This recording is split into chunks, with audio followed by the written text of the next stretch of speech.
The first mistake I made in my first life was leaving my phone on my desk.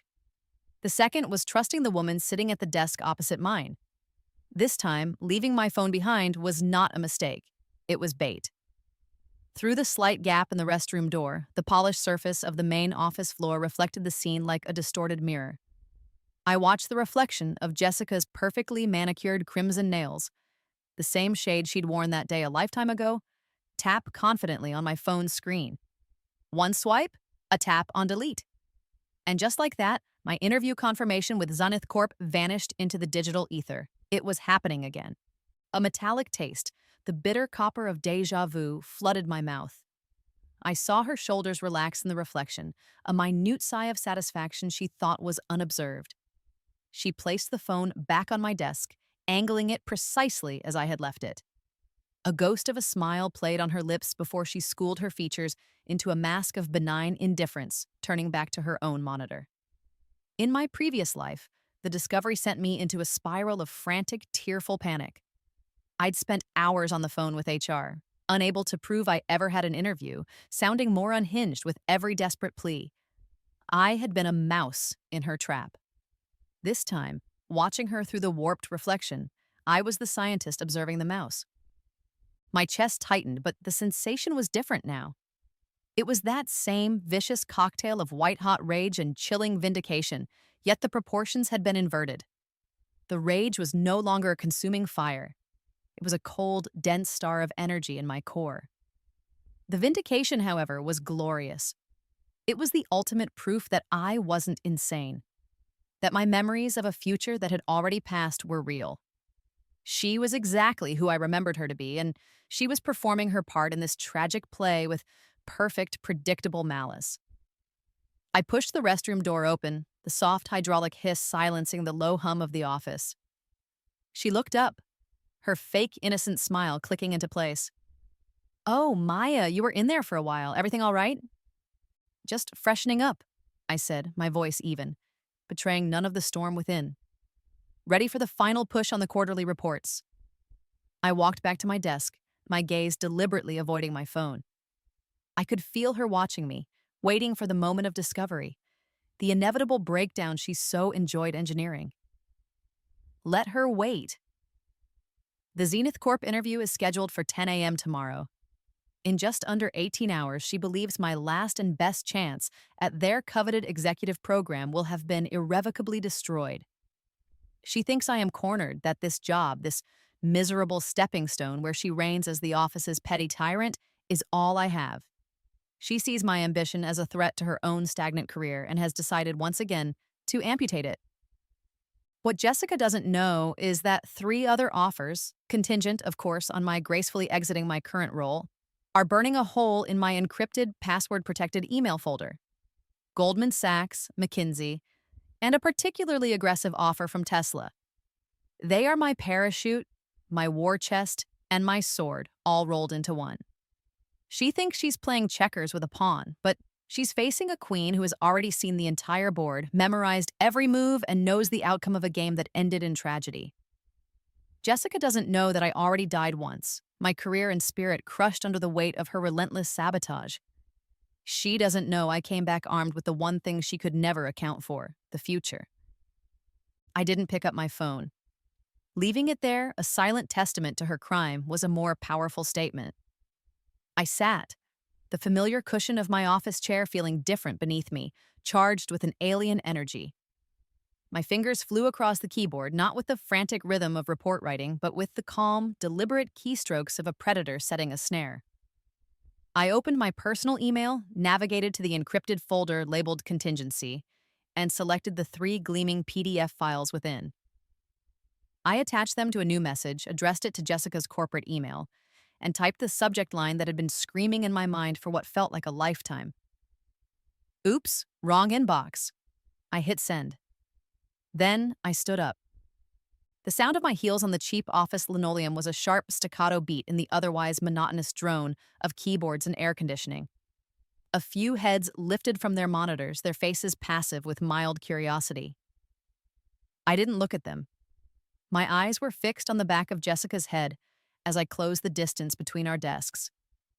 I didn't stop in front of her or to the side. I walked directly to the edge of her workspace and stood there, silent and still, my shadow falling over her keyboard. She tried to ignore me for a few seconds, her typing becoming just a little too fast, a little too loud. Finally, the sheer, unnerving weight of my presence became too much. "Can I help you, Maya?" she asked, her voice tight with forced politeness, not even bothering to look up. "I think so," I said softly.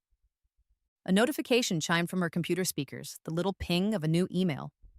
Her eyes flickered to the corner of her screen. I saw the exact moment she read the subject line. Her brow furrowed in confusion, then her gaze shot up to meet mine, suspicion warring with irritation. "What is this, some kind of joke?" "Why don't you open it and find out?" Her eyes narrowed, but curiosity won. Her crimson nail jabbed at her mouse and she clicked the message open.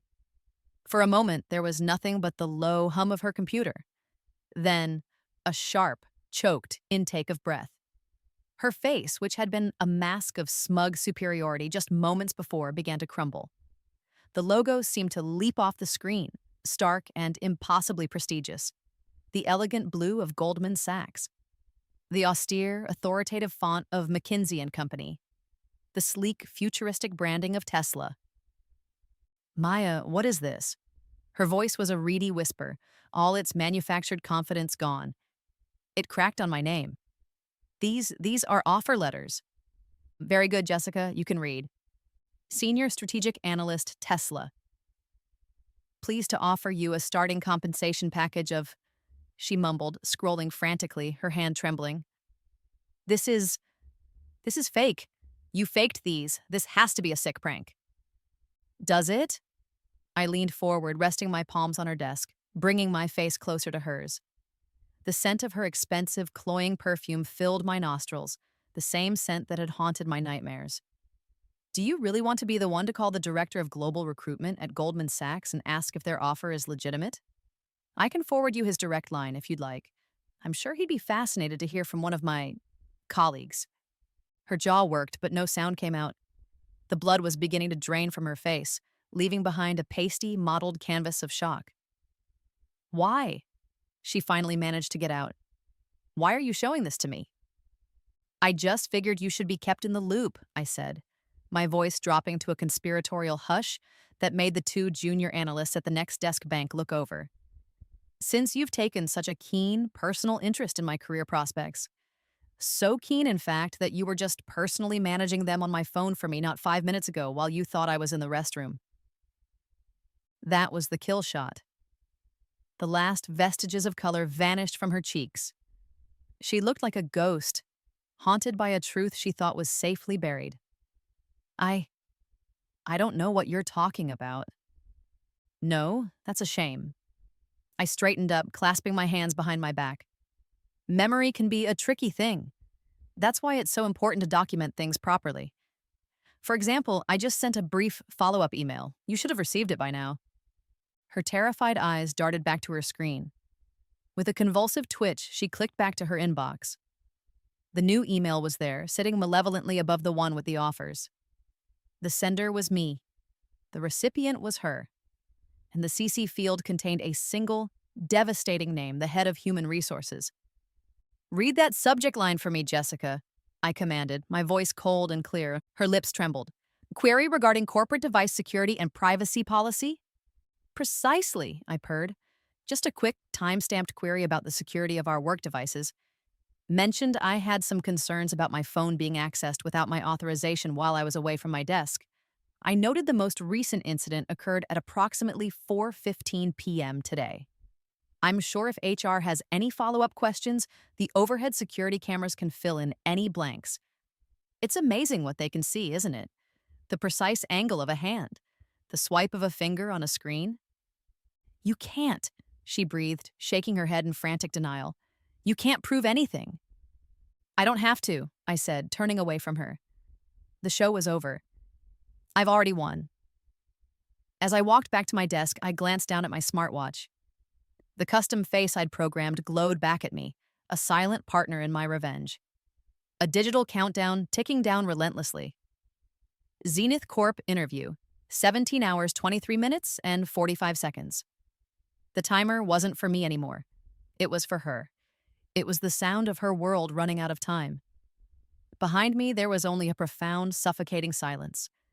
The silence Jessica left in her wake was more damning than any shouting match. It was a vacuum, sucking the air out of the immediate vicinity of our desks. People were studiously not looking, their focus on their screens suddenly intense, but I could feel the ripple of awareness spreading through the office. An event had occurred, a shift in the quiet, brutal social hierarchy. I gave her exactly 90 seconds to stew in it, to feel the eyes on her back, to cycle through the stages of shock, denial, and pure, undiluted panic.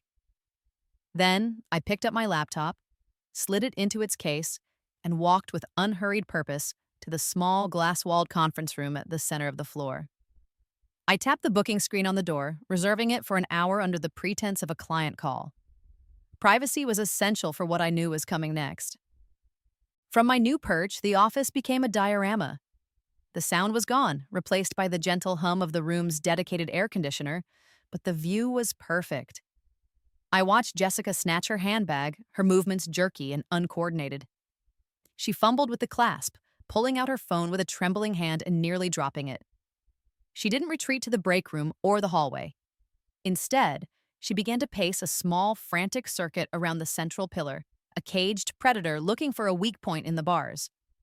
She jabbed at her screen, then held the phone to her ear, her back ramrod straight with tension. I knew who she was calling. I knew the name before it ever formed on her lips. In my first life, the source of Jessica's power was a mystery. It was a force field of rumor and implication that protected her from any real consequences. Whispers of a powerful family and an influential uncle were all I ever had to go on. After Zenith had ghosted me, after my career had crumbled, I'd accepted my defeat as a result of bad luck and my own failure to secure proof of her sabotage. But in the disorienting torrent of memory that came with my second chance, fragmented details sharpened into hard facts. Names, dates, and connections I never could have known were now etched into my mind. One of them was Richard Sterling, her mother's brother. A man who, by a staggering coincidence I could now see was no coincidence at all, sat on the board of directors for Zenith Corp. She was calling in the cavalry. One of the skills I made a point to cultivate in the 18 months since I'd woken up in this second chance was lip reading. I had a lot of conversations to catch up on. Through the thick, soundproof glass, I watched her mouth form the words, her face a contorted mask of fury and desperation. "Uncle Richard, it's me. We have a problem, a significant problem." She paused, listening, her free hand twisting the strap of her handbag into a knot. "No, I am not overreacting. I'm telling you, this is serious."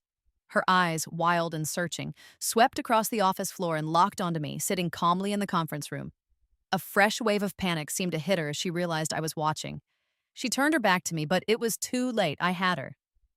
"It's the girl I told you about, the one going for the executive program tomorrow. Maya Chen."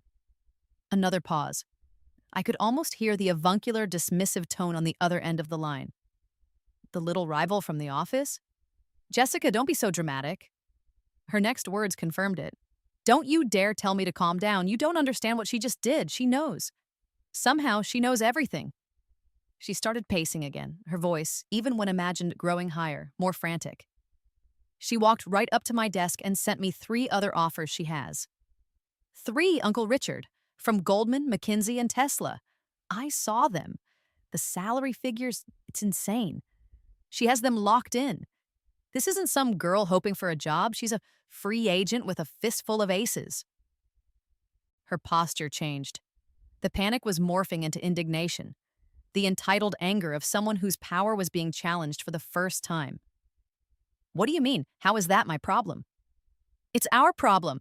You got me this interview slot by flagging her resume as problematic. You told them to watch her, to be skeptical. If she walks in there tomorrow, armed with these other offers, and tells them how she's been treated here, if she even hints at anything, it traces back to you. They'll ask why a board member was meddling in a junior hire's file. Block her tomorrow, or we'll both look incompetent. Is that what you want?" I watched her listen, her head nodding furiously. She was winning him over. The threat to his own reputation was the lever she needed to pull. I felt a grim satisfaction. This was the move. The one that had destroyed me before. The invisible hand that had crushed my future, leaving me with nothing but the confused, apologetic regrets of a mid-level HR manager. Now I saw the strings and the puppeteer holding them. Jessica's face hardened, her panic solidifying into a cruel resolve. The final desperate plea was gone, replaced by a cold, clear command. I don't care what you have to do. I don't care what strings you have to pull or who you have to call. She cannot walk into that Zenith building tomorrow. Cancel the interview. Tell them there was a scheduling conflict, a hiring freeze, a meteor shower, whatever you want. Just make sure it's done. I want her gone. Are we clear? She stood rigid for a long moment, listening to his reply. A slow nod. Then, she hung up without saying goodbye. She sagged against the pillar, the frantic energy bleeding out of her, leaving behind a gray, exhausted husk. She had fired her silver bullet. In her mind, the threat was neutralized. The Arctic air from the vent above bit at my exposed arms, raising goosebumps. But I barely felt the cold. Inside, my blood ran furnace hot, not with anger, but with the incandescent burn of absolute clarity. The ghost that had haunted me was finally real. It had a name, a face, and a methodology. And in her desperation to stop me from getting a job I no longer needed, she had confirmed everything. She had handed me the very weapon I would use to dismantle her world, and the rest of the workday passed in a state of suspended animation. Jessica, from her brief sojourn to the central pillar, had returned to her desk a changed woman. The frantic panic was gone, replaced by a smug, serene exhaustion. It was the look of a general who has just sent a messenger with terms of unconditional surrender and is merely waiting for the enemy to comply. She avoided my gaze, but I could feel the self-satisfied aura radiating from her, thick and suffocating. She believed she had won. She believed she had snuffed out the threat and restored the natural order of her universe. I finished my reports, cleared my cache, and packed my bag at 5 o'clock on the dot. I gave her a small, tight smile on my way out. She didn't return it. In her mind, I was already a ghost.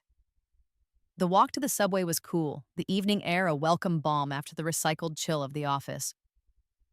The train was crowded, a press of bodies and tired faces, all heading away from the city's heart. I found a strap to hang on to, letting the rhythm of the rails lull me into a state of calm. I was in no hurry. The pieces were moving on their own now, set in motion by forces far greater than Jessica's petty manipulations.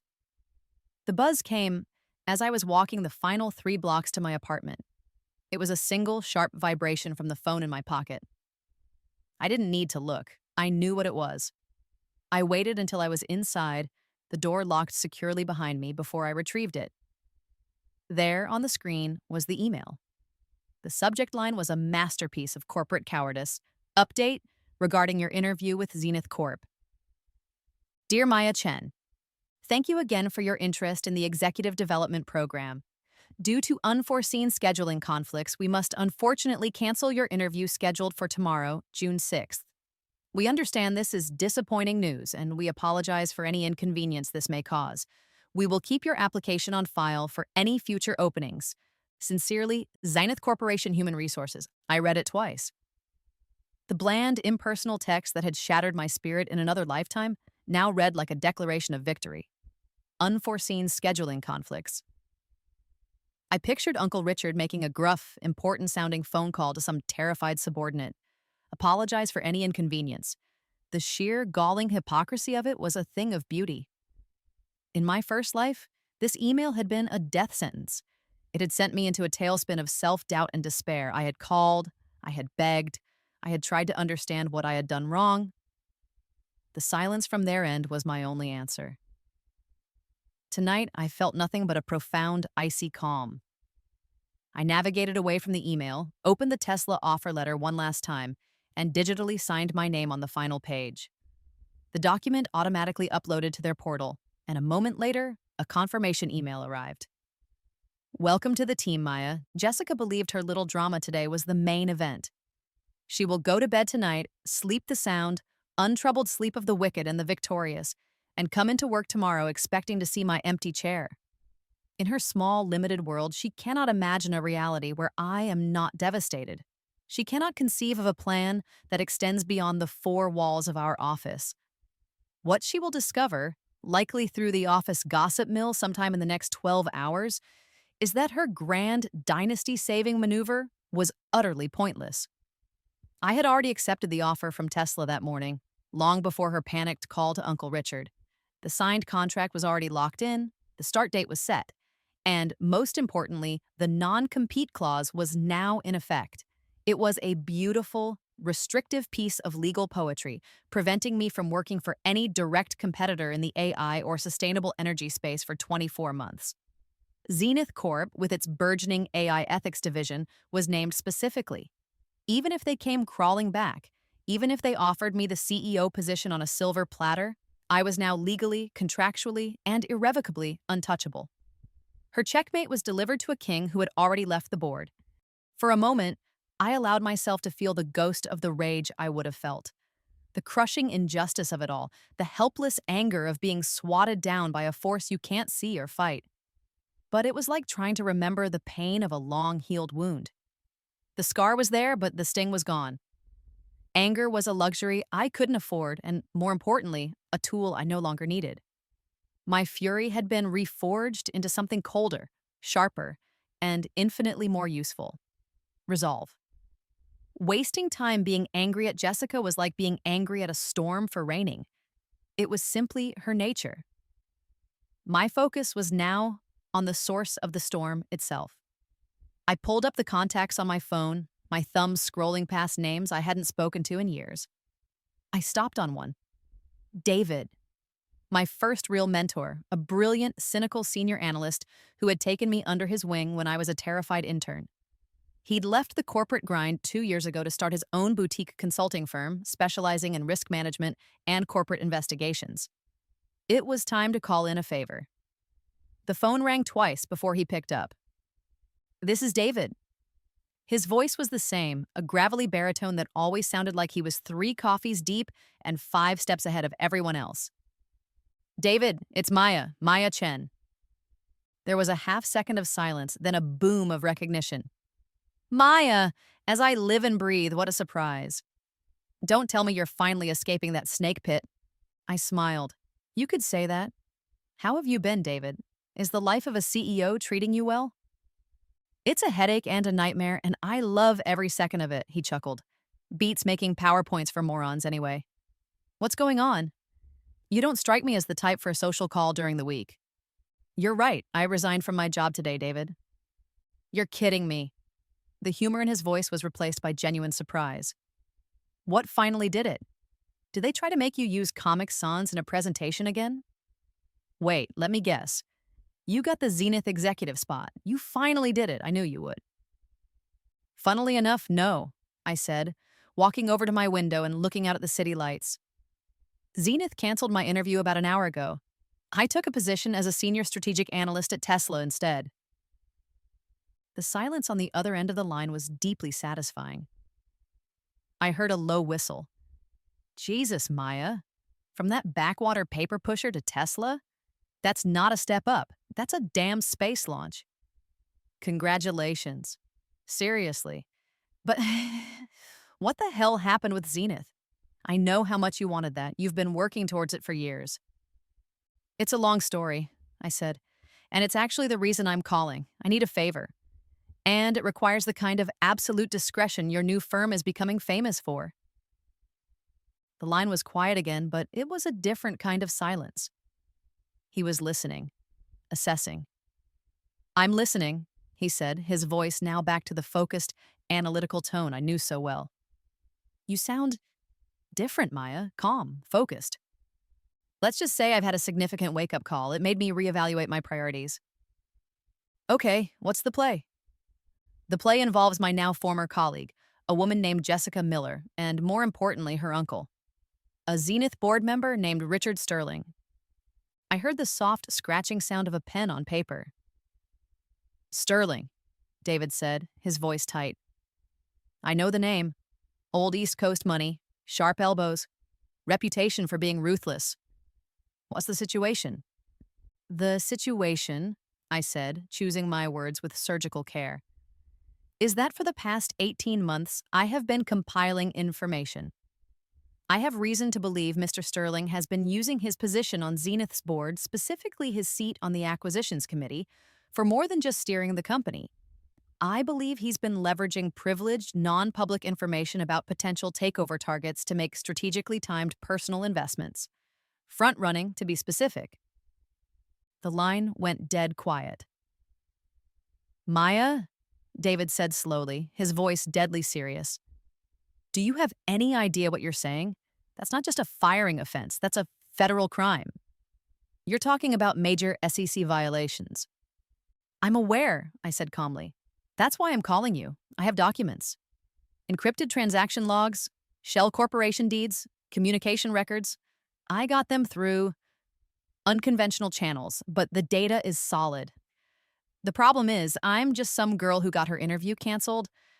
If I go to the authorities, I'm a disgruntled former candidate with a vendetta. It gets buried, and Sterling's lawyers tear me apart, but if a reputable third-party firm like yours were to present an anonymous and professionally curated file to the right people at the SEC, it becomes a credible threat they can't ignore. Unconventional channels, he repeated, ignoring the flattery. You mean you stole it, or someone stole it for you? I prefer the term whistleblower disclosure, I replied smoothly. The point is, the information is real and it's actionable. This man used his power to sabotage my career for the pettiest of reasons. I've now learned that's just the tip of the iceberg. He's a cancer, David. I just want to put the diagnosis in front of a doctor who can cut it out. I could hear him breathing on the other end, the slow, steady rhythm of a man weighing immense risk against immense opportunity. He had built his firm on being smarter and more ruthless than his competitors. This was the kind of case that could make a reputation. Maya, this is heavy. You're asking me to pick a fight with a man who can crush my company with a single phone call if this goes wrong. I'm not asking you to pick a fight, I corrected him. I'm asking you to be a conduit, a professional service, anonymity guaranteed for you and for me. I can wire you a retainer for your services tonight. Your firm's only role is to verify the integrity of the data, package it, and make the delivery. What the SEC does with it after that is on them. He was silent for a full 30 seconds. I let him think. I had played my card. You're really not the same kid I remember, he said finally, a note of grudging admiration in his voice. What happened to you? I grew up, I said. So, can you help me, David? Or can you point me to someone who can? Another pause, then. Don't wire me any money, not yet. Encrypt the file and send it to my personal address.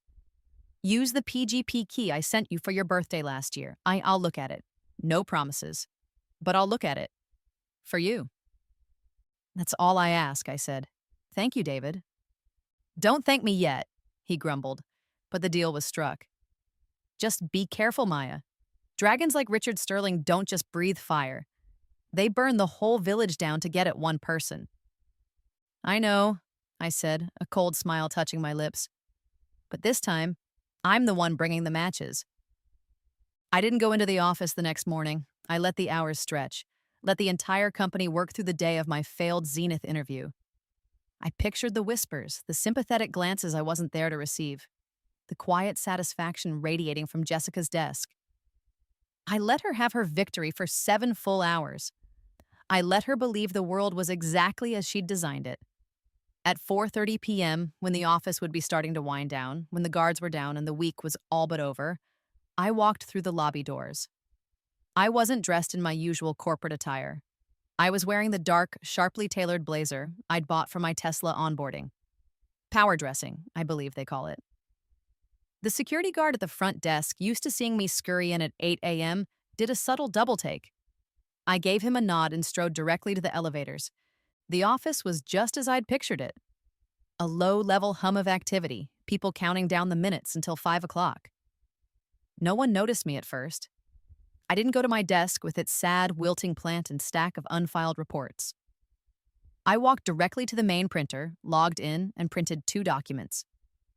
My official, immediate resignation letter pulled from the HR portal and the first page of my fully executed Tesla employment contract, the one with the letterhead and my signature gleaming at the bottom. The papers were still warm as I picked them up. Only then did I turn my attention to Jessica. She was leaning back in her chair, scrolling idly through her phone with a look of supreme bored contentment. She looked up as I approached, her expression shifting from surprise to a kind of pitying contempt. "Maya," she said, her voice dripping with false concern. "What are you doing here?" I thought, well, I'm sure today's been difficult for you. "I'm just here to tie up a few loose ends," I said, my voice cutting through the office hum. I took the 2 pages and slapped them down on her desk. The sound was like a gunshot in the quiet room. Several people looked over, startled. "This is for you." Jessica's eyes flickered down to the papers. She read the bold heading on the first page. Notice of immediate employment termination. A slow, cruel smile spread across her face. "You're quitting?" she said, leaning back with a sigh of mock relief. "Well, I suppose that's for the best. This role was never quite the right fit for you, was it?" "Oh, I agree, it is for the best," I said, planting my hands on her desk and leaning in, just as I had the day before. "You think you've won, don't you? You think by killing my Zenith interview, you finally put me back in my box for good." She had the gall to feign innocence, her eyes wide and guileless. "I have no idea what you're talking about. I heard your interview was canceled. That's a real shame. You must be devastated." "Cut the act, Jessica. The games are over," I said, my voice low and intense. Heads were turning now, conversations faltering. "I know all about the panicked phone call to Uncle Richard. I know about the unforeseen scheduling conflicts. A truly masterful performance. And I wanted to look you in the eye and tell you that it was all for nothing." I tapped the second sheet of paper I'd placed on her desk.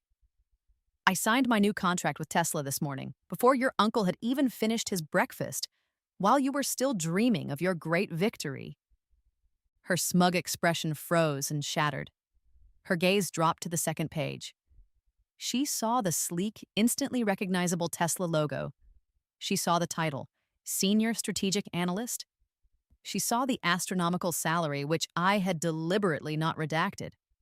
Her face went from pink to white in a heartbeat. "No," she whispered, shaking her head. "No, that's impossible. That can't be right." "Why not? Because you thought I was out of options? Because you thought Zenith was my only life raft?"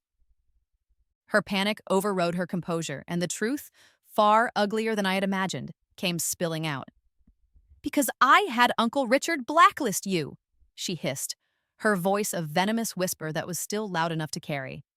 "Not just at Zenith. He made calls yesterday afternoon to his contacts at every major firm. You were supposed to be flagged, a high-risk hire with a history of instability. No one in the entire tech sector was supposed to touch you." I blinked. That part was new. In my first life, she had only ever been precise, targeting one opportunity at a time. This was an escalation, a scorched earth policy born of pure terror. "Blacklisted across the entire sector?" I said, a slow, genuine smile spreading across my face. "Wow, that's even more thorough than you were last time. You're getting more ambitious, I'll give you that." The words snagged in her brain, derailing her panic. Her eyes, which had been darting around in fury, snapped back to mine. They were filled with a new, deeper confusion. "Last time?" she stammered. "What are you talking about? What do you mean, last time?" This was the moment to stop playing her game and start playing my own. I leaned in closer, my voice barely audible. "It's a funny thing about having multiple lives, Jessica. You learn to keep better backup plans. You learn who your enemies are before they even know your name. And you learn, most importantly, that there are no permanent victories." The color, what little had remained, drained from her face entirely. This wasn't anger or professional rivalry anymore. This was something else, something she couldn't comprehend. The carefully constructed walls of her reality were cracking. "Multiple lives?" she whispered, her hands starting to tremble. "You're not making any sense. You're insane. Maya, you're scaring me." "Am I?" I said softly. "Good, you should be. I straightened up, leaving the two pieces of paper on her desk like a tombstone. I didn't say another word.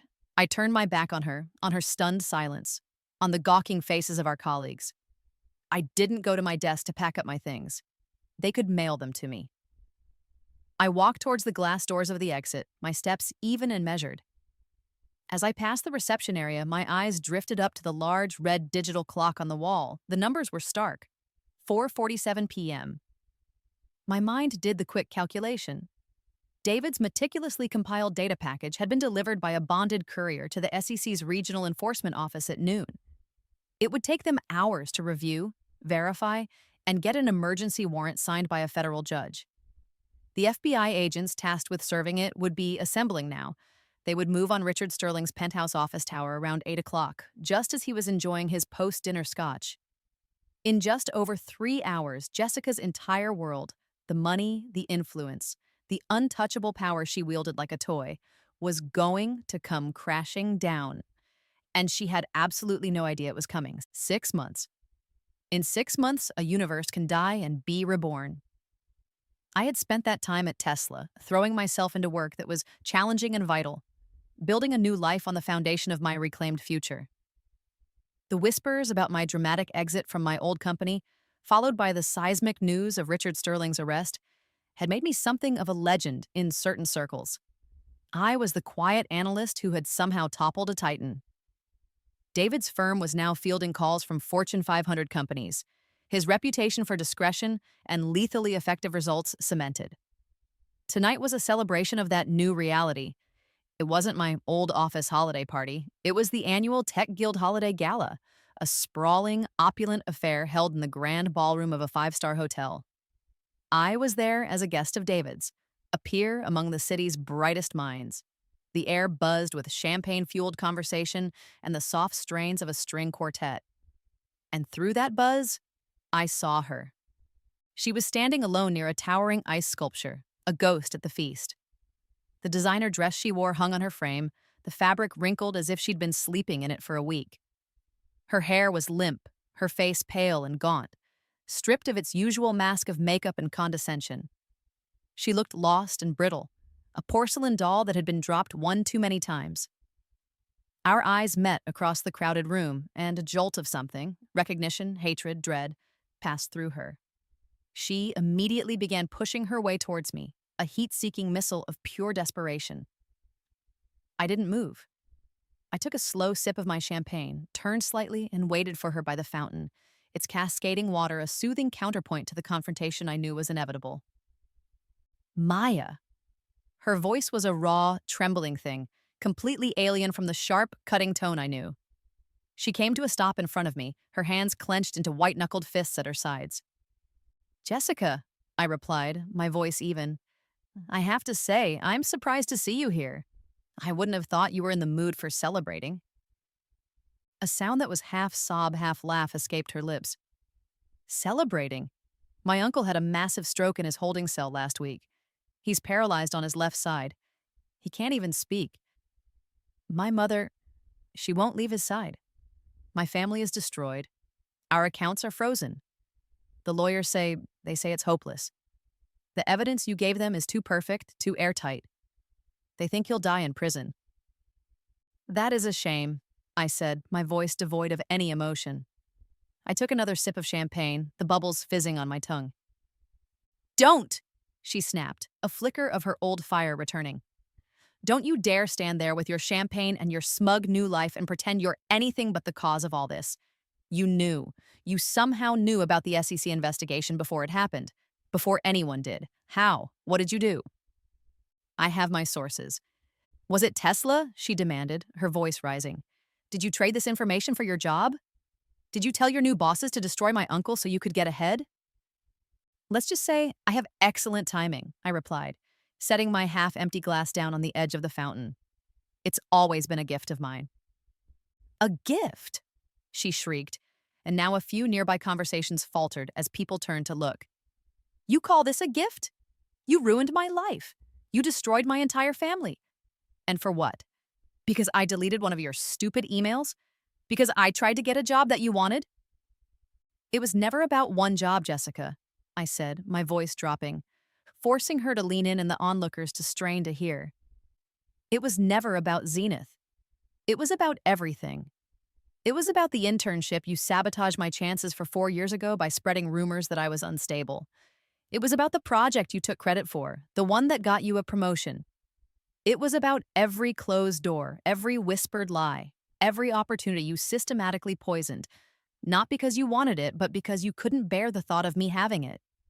You didn't just want to compete with me, you wanted to erase me. Her face contorted in a mask of disbelief and fury. You're insane. I'm the victim here. You are a monster, a snake, and I will make you pay for this. This isn't over. Her voice regained its strength, fueled by pure, impotent rage. You think you're safe in your new office?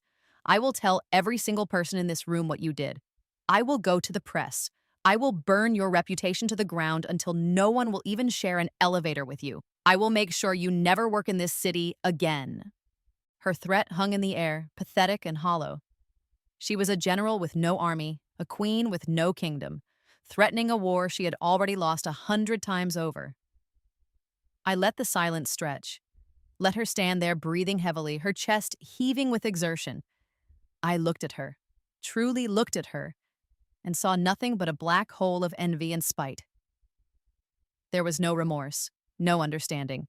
She would never change. Actually, Jessica, I said, my voice calm and final, it is over, for you at least. You should probably check your phone. Her tirade came to a screeching halt. She stared at me, her brow furrowed in confusion. What? What are you talking about? My phone? I sent you an email a few minutes ago. I thought you'd want to see it before everyone else here does, I said, gesturing vaguely to the crowd of industry power players around us. And I CC'd a few people, about 500 of them. Consider it my holiday gift to the tech community. A citywide HR bulletin. With trembling fingers, she fumbled in her designer handbag and pulled out her phone. Her hands were shaking so badly she could barely unlock it. I watched as she navigated to her inbox, her face pale in the screen's glow. I saw her eyes widen as she read the subject line. Anonymized whistleblower report. A case study in 18 months of workplace sabotage. She tapped it open. What is this? She whispered, scrolling down. These are screenshots. Do you recognize them? I asked gently. They're from a private off-site backup server your Uncle Richard kept. The man was nothing if not thorough. He backed up everything from his company accounts, including every email he ever exchanged with you, even the ones you so carefully deleted from your sent folder. Her breath hitched. Her finger swiped frantically across the screen, scrolling through a nightmare gallery of her own creation. I knew the contents by heart. The email to her uncle asking him to flag my resume at Zenith. The follow-up confirming he would have me blacklisted. The email from a year prior where she'd forwarded a confidential project proposal of mine to a competitor. The one from even further back, where she'd fabricated a story about my mental health and sent it to our old internship coordinator. 18 months of her treachery, her own words, her own schemes, all laid bare in chronological order. The one about David's promotion, the lies about the quarterly report. Oh God, the one about the internship, she mumbled, her voice cracking as the full scope of her documented evil scrolled past her eyes. That's right, I said. All of it. A comprehensive, undeniable portfolio of your professional character. And, as of 5 minutes ago, that entire file, complete with a cover letter explaining its origins, was delivered to the personal inboxes of the HR directors at every Fortune 500 company in this city, to every major recruitment and headhunting firm, and for good measure, to every board member of the Tech Guild's Ethics Committee. The very people you were just threatening to call, they're probably reading about you right now. She looked up from her phone, her face a canvas of utter, absolute ruin. The fight was gone. The anger was gone. All that was left was the horrifying, vacant stare of someone whose entire world had just been atomized. How? She breathed, the word a tiny puff of air. How could you get those emails? I leaned in one last time, my voice a soft whisper against the sound of the fountain. I told you, Jessica. I have excellent timing. She didn't respond. She couldn't. The words, the concepts, were as alien to her as the dark side of the moon. Her mind, so adept at navigating the simple, brutal terrain of office politics and petty cruelty, had no framework for this. I looked at her one last time, a relic of a life I had already shed, and delivered the epitaph for our entire twisted history. Some people get second chances. I got a second life. I turned and walked away without looking back. I could feel the waves of her social destruction radiating behind me, the murmurs and pointed stares of the crowd, creating a quarantine zone around her. She was now an island, and the tide was going out. David was waiting for me near the exit, holding my coat. He didn't ask what happened. He didn't need to. He simply raised an eyebrow, a silent question. I gave him a small, weary nod. Understanding passed between us. We walked out of the grand ballroom, away from the glittering lights and the soft music, and into the cold, clean air of the winter night, leaving the ghosts of the past to haunt their own ruins. That was a year ago, not 6 months. The seasons have a way of turning faster when you're building instead of breaking. From my office on the top floor of Tesla's Austin headquarters, the world looks different. The promotion came 6 months after the gala. My work in shoring up the new autonomous driving AI against data poisoning and adversarial attacks got the attention of the right people. They didn't just want me analyzing systems, they wanted me to lead the team that designed them. I am now the director of the AI Ethics Division. My job is to predict the future, to see the vectors of attack before they form, to imagine all the ways a system can be corrupted, all the ways a person can be harmed by a flaw in the code, and to build defenses so strong that the thought of sabotage becomes a fool's errand. My first life made me a victim. My second made me a strategist. This life, the one I am forging now, is making me an architect. I heard about Jessica, of course. The gossip mill of an entire industry is ruthlessly efficient. With her family's name disgraced and their assets liquidated to pay SEC fines and legal fees, she was left with nothing. Worse than nothing, she had a reputation so toxic that her resume was effectively radioactive. No firm would touch her. There was only one place that would take her in. A small, bottom-feeding holding company bought the bankrupt husk of Sterling Investments for pennies on the dollar, mostly for its long-term commercial lease. And in an act of either supreme irony or calculated cruelty, they hired Jessica. She works the reception desk in the lobby of the building that used to bear her family's name. She answers the phones, signs for packages, and directs visitors to the offices of strangers who now inhabit her uncle's former empire. I sometimes picture her there, under the flat fluorescent lights, wearing a cheap, company-mandated blazer, watching the next generation of ambitious young women walk past her on their way to the top. I feel no pity. I feel no anger. I feel nothing at all. She is merely a data point, a case study in cause and effect. The work I do now is my penance and my purpose. I spend my days ensuring that the futures we build are sabotage-proof, that the systems designed to elevate humanity cannot be twisted by the petty insecurities of one person to destroy another. The next brilliant young analyst who finds herself in the crosshairs of a jealous rival won't have her career derailed by a deleted email or a false rumor, because my algorithms will have already flagged the anomalous behavior. The next innovator won't be blacklisted by an unseen enemy, because the network I'm designing will value transparent merit over whispered connections. The next person who tries to destroy someone's dreams will not find a scared, confused victim. They will find themselves facing a fortress of my own design, a system built by someone who has already died once to learn the lesson. My revenge wasn't just on Jessica, it was on the system that allowed her to exist. Revenge, I've learned, is not a dish best served cold. Cold is for leftovers.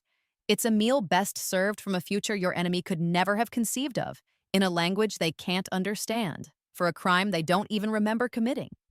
It is a dish prepared over the course of more than one lifetime, seasoned with the salt of tears you cried on a timeline that no longer exists. Revenge tastes sweetest when served across lifetime.